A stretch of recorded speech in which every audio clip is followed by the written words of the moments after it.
The Georgia sun streamed into the small kitchen, warming Maria's face as she hummed a cheerful tune.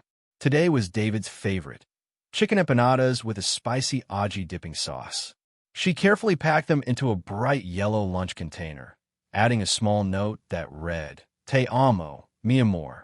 David, her husband, was a sergeant at Fort Benning, and she knew how much he looked forward to her homemade lunches. It was a little piece of home in the middle of his busy day. She always tried to make them extra special. Maria had moved from Colombia a year ago, happily married to David, the love of her life. The paperwork for her adjustment of status was pending, and they were hopeful everything would be finalized soon.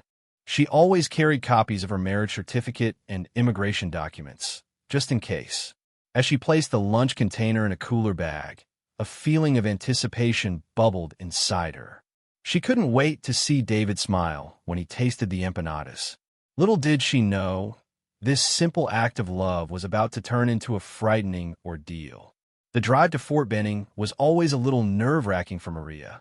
The large gates, the stern-looking guards, the sheer size of the base. It was all so different from her life back in Colombia. But today, her excitement outweighed her apprehension. She pictured David's face lighting up when he saw her. She turned onto the access road, the familiar landscape of manicured lawns and imposing military buildings coming into view. As she approached the gate, she slowed down, her hands gripping the steering wheel a little tighter. She smiled at the young guard, a woman who looked barely older than her. "Good morning," Maria said, her voice a little higher than usual with nervous energy. "I'm here to drop off lunch for my husband, Sergeant David Rodriguez." The guard nodded, her expression neutral. "License and registration, please." Maria reached into her purse, her fingers fumbling slightly as she retrieved her driver's license. She handed it over, trying to maintain a calm demeanor. She knew everything was in order, but a tiny seed of doubt always lingered. The guard took Maria's license and turned to her computer. Maria watched, trying to decipher the guard's expression. The minutes stretched, each one feeling like an eternity. The guard typed something, then paused, her brow furrowing slightly. Finally, the guard looked up, her face no longer neutral. "Ma'am, one moment, please." She spoke in her radio, her words clipped and professional. "We have a possible ICE hit at the gate. Requesting backup." Maria's heart skipped a beat. An ICE hit? What did that even mean? She felt a cold dread creep into her stomach. She hadn't done anything wrong. She was legally married.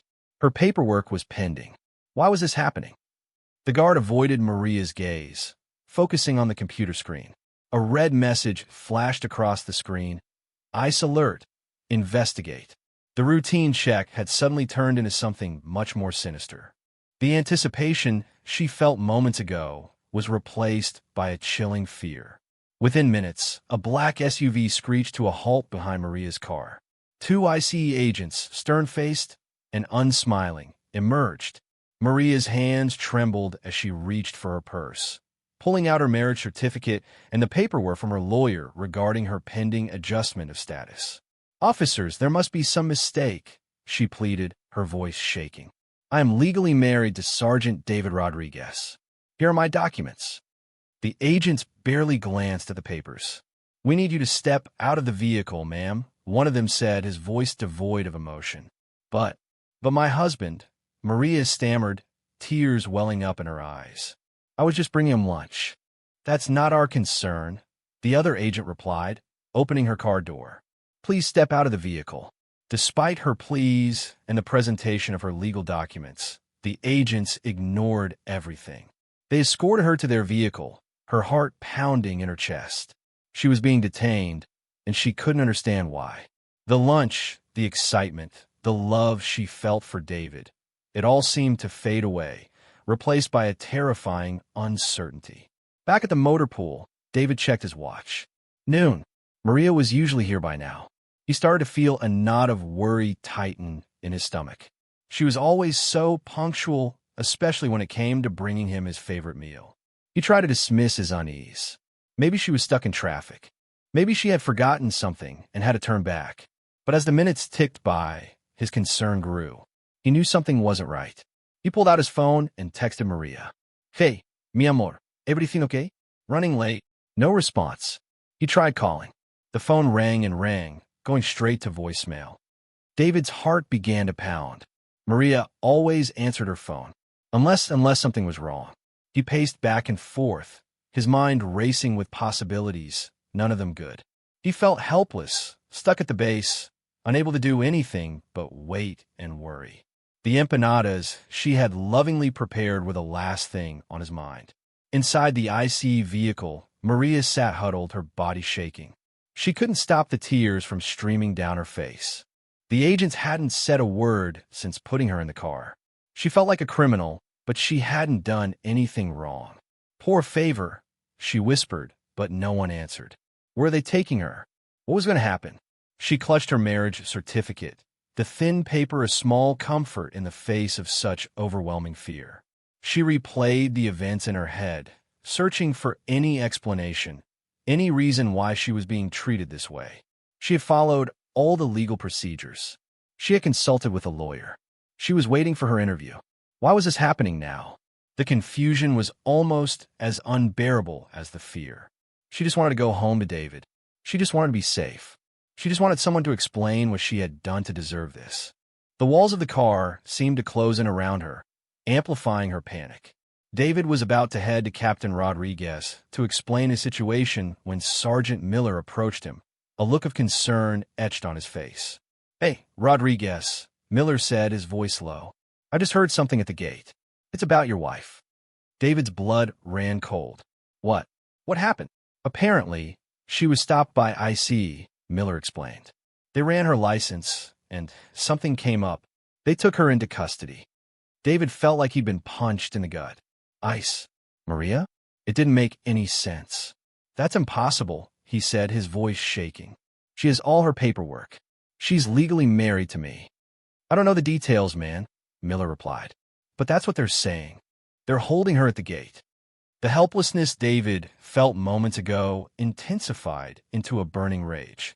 He had to do something. He had to get Maria back. He thanked Miller and ran towards Captain Rodriguez's office, his mind filled with a mixture of fear and determination. He was a soldier, and he wouldn't let anything happen to his wife. David burst into Captain Rodriguez's office, his face flushed with urgency. "Captain, I need your help. My wife, Maria, she's been detained by IC at the gate." Captain Rodriguez, a seasoned officer known for his calm demeanor, listened intently as David recounted the story, his voice filled with panic and frustration. He could see the genuine fear in David's eyes and immediately recognized the potential injustice of the situation. "Sergeant Rodriguez, calm down," Captain Rodriguez said, his voice firm but reassuring. "I understand your concern. If your wife is legally married and is pending paperwork, there's no reason for her to be detained like this. This could be a serious legal issue." He stood up from his desk. "I'll make some calls. We need to find out what's going on and get your wife released. No one messes with one of my soldiers' families." Captain Rodriguez immediately contacted the base provost, marshal, and legal counsel, initiating the first steps of what would become a complex and urgent intervention. He knew he had to act quickly to protect David and Maria. Captain Rodriguez's initial call to the IC field office was met with frustrating resistance. The agent on the other end, a Mr. Harrison, was polite but firm. "Captain, I understand your concerns, but we are simply following protocol. The system flagged Ms. Rodriguez, and we are required to investigate." Captain Rodriguez explained Maria's situation, emphasizing her legal marriage to a U.S. soldier and her pending adjustment of status. He even offered to fax over copies of her documents. "With all due respect, Captain," Harrison replied, "paperwork can be falsified. We need to verify her information independently. She will be processed according to standard procedure." Captain Rodriguez pressed further, highlighting the potential damage to morale and the negative publicity this could generate for both the military and IC. But Harrison remained unmoved. "We appreciate your cooperation, Captain. We're just doing our jobs." The bureaucratic wall seemed impenetrable. Despite Captain Rodriguez's rank and his impassioned pleas, the ICE agents were insistent on following their protocols, seemingly oblivious to the human cost of their actions. The afternoon sun beat down on Fort Benning, each hour stretching longer than the last. Inside the small ICE holding room at the gate, Maria sat silently, her hope dwindling with each passing minute. She hadn't been given any food or water, and the agents continued to ignore her questions. Meanwhile, David paced frantically outside Captain Rodriguez's office, his anxiety reaching a fever pitch. He repeatedly tried calling Maria, but her phone remained unanswered. He imagined the worst-case scenarios playing out in his head, each one more terrifying than the last. Captain Rodriguez, phone glued to his ear, worked tirelessly, navigating the complex web of bureaucracy. He contacted his superiors, pleaded with legal experts, and even reached out to a local congressman's office for assistance. But every conversation seemed to lead to another dead end. The clock was ticking, and Maria was still in custody. The tension in the air was palpable, a heavy weight pressing down on everyone involved. The empanadas, now cold and forgotten, sat untouched in Maria's cooler bag. Finally, after hours of frustration, Captain Rodriguez managed to get a senior IC supervisor on the phone, a woman named Agent Davies. He laid out the facts, emphasizing the absurdity of detaining the wife of an active-duty soldier based on a technicality. Agent Davies, Captain Rodriguez said, his voice tight with controlled anger. With all due respect, what is the legal justification for holding Ms. Rodriguez? She has provided proof of her legal marriage to Sergeant Rodriguez. She has a pending application for adjustment of status. What specific law is she violating? Agent Davies hesitated. Captain, I understand your position, but our system flagged her. We have a duty to investigate. Investigate what? Captain Rodriguez retorted. Her love for her husband? Her compliance with the law? You are wasting valuable resources and causing unnecessary distress to a military family. I need a concrete legal reason for this detainment, or I will be forced to escalate this matter further. He waited, the silence on the other end of the line thick with tension. He knew he was walking a fine line, but he was determined to fight for Maria's freedom. Word of Maria's detention spread like wildfire through the Fort Benning community. Soldiers and their families, connected by a strong sense of loyalty and mutual support, were outraged. The idea that a wife, legally married to one of their own, could be treated this way was unacceptable. Social media buzzed with angry posts and calls for action. Release Maria became a rallying cry. Spouses shared stories of their own immigration struggles and fears. Many felt vulnerable, realizing that what happened to Maria could happen to them. A group of military wives organized a small protest outside the base gates, holding signs that read, "Families belong together," and "Justice for Maria." The local news picked up the story, further amplifying the public outcry. The pressure on IC was mounting. The community was united in their demand for Maria's release, determined to stand up for one of their own. Even those who usually avoided political activism felt compelled to speak out against what they perceived as a blatant injustice. As the sun began to dip below the horizon, casting long shadows across the base, Captain Rodriguez received a call from Agent Davies. The pressure from the military officials, coupled with the growing public outcry and the scrutiny from legal counsel, had finally had an effect. "Captain," Agent Davies said, her tone slightly less rigid than before, "we have reviewed Ms. Rodriguez's case again. Based on the documentation provided and the circumstances, we have decided to reevaluate her status." Captain Rodriguez held his breath, afraid to hope. "And what does that mean, Agent Davies?" "It means," she replied, "that we are prepared to release Ms. Rodriguez pending further review of her immigration file. She will need to appear for a scheduled interview with our office in the coming weeks." A wave of relief washed over Captain Rodriguez. It wasn't a complete victory, but it was a start. "Thank you, Agent Davies," he said, his voice filled with gratitude. "I appreciate you reconsidering." A glimmer of hope pierced through the darkness that had enveloped Fort Benning all day. The door to the IC holding room creaked open, and an agent, his face unreadable, motioned for Maria to come out. Her legs felt weak as she stood, her body stiff from sitting for so long. She walked slowly towards the door, her heart pounding with a mixture of fear and anticipation. She was handed her belongings, her purse, her phone, and the now soggy lunch cooler. No apology was offered, no explanation given, just a curt nod towards the exit. As she stepped out of the building, she was met with the sight of Captain Rodriguez and, a little further back, David. Tears streamed down her face as she ran towards him, throwing herself into his arms. The ordeal had left her emotionally drained, but the feeling of being free, of being back in David's arms, was overwhelming. She was overjoyed, but also shaken. The events of the day would forever be etched in her memory. She was finally released, but the fear lingered. David held Maria tightly, burying his face in her hair. "I was so worried," he whispered, his voice thick with emotion. "I thought I'd lost you." Maria clung to him, tears soaking his uniform. "I'm okay," she said, her voice trembling. "I'm here now." Captain Rodriguez approached them, offering a warm smile. "I'm glad you're safe, Maria," he said. "We're going to make sure this never happens again." As David and Maria walked towards their car, hand in hand, they noticed a small group of soldiers and their families standing nearby, applauding.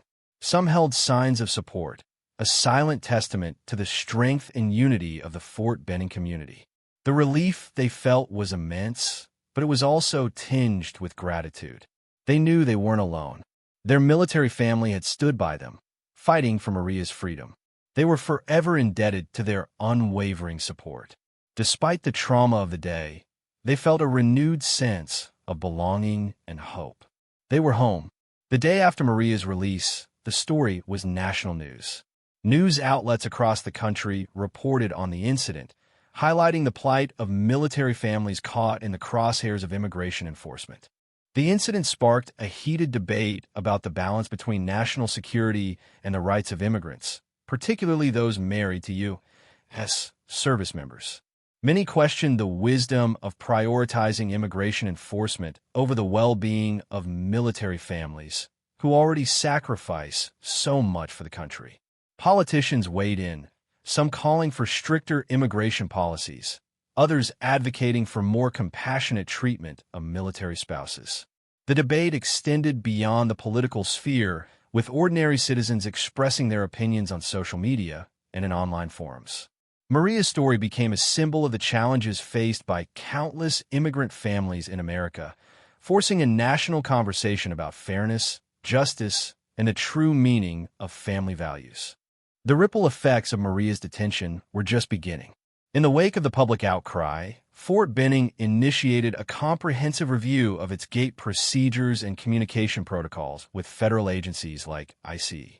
The goal was to prevent similar incidents from happening in the future. Military officials recognized the need to balance security concerns with the well-being of their service members and their families. They explored ways to streamline communication with ICE, ensuring that valid documentation, such as marriage certificates and pending immigration applications, were properly considered before detaining anyone.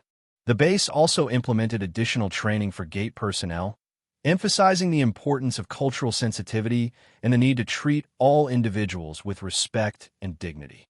They established a dedicated point of contact for military families facing immigration issues, providing them with resources and support. While the changes couldn't erase what happened to Maria, they represented a commitment to ensuring that Fort Benning remained a welcoming and supportive community for all its members. The hope was that other military bases would follow suit, creating a more just and equitable system for military families across the country. In the months that followed, Maria and David faced Maria's immigration interview with a mix of anxiety and determination. With the support of their lawyer and the unwavering backing of their military community, they prepared for the meeting, gathering all the necessary documents and evidence to prove their love and commitment to each other. The interview was nerve-wracking, but Maria answered every question honestly and confidently. She spoke of her love for David, her dreams for their future together, and her desire to contribute to her new country. Weeks later, they received the news they had been waiting for. Maria's adjustment of status was approved. She was officially a permanent resident of the United States. The relief and joy they felt were indescribable. They had overcome a daunting obstacle, strengthened by their love and the support of their community. Maria and David reaffirmed their commitment to each other, promising to never take their freedom and their love for granted. Their future together in the United States, once uncertain, now seemed bright and full of promise. They knew there would be challenges ahead, but they were ready to face them together, united by their love and their unwavering hope.